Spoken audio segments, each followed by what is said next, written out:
দক্ষিণ আমেরিকার গভীর জঙ্গলগুলোতে লুকানো ছিল এক কিংবদন্তি শহর, এল ডোরাডো।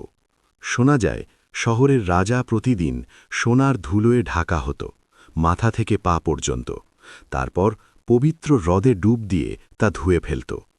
এই আচার ছিল মুইস্কার স্বর্ণ অনুষ্ঠান, যেখানে নবনির্বাচিত নেতা দেবীকে নৈবেদ্য দিয়ে হ্রদের গভীরে পাঠাতেন। মুইস্কারা ছিলেন দক্ষ স্বর্ণকার। তাদের সোনার অলঙ্কার, ধর্মীয় জিনিসপত্র ও বাণিজ্যিক সামগ্রী আজও আমাদের বিস্মিত করে। ১৫৩৭ সালে গঞ্জালো জিমেনেজ দি কুয়েসাদা প্রথম সফল হন মুইস্কা অঞ্চলে প্রবেশে। স্প্যানিশরা প্রাসাদ ও মন্দির থেকে প্রচুর সোনা লুট করে নিয়ে যায়। তারপর শুরু হয় এল ডোরাডোর খোঁজ।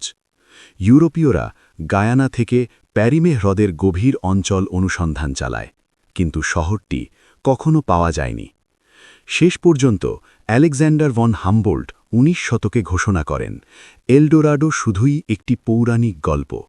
তবুও আজও সেই সোনার শহরের রহস্য আমাদের কল্পনায় বাঁচে। এল ডোরাডো।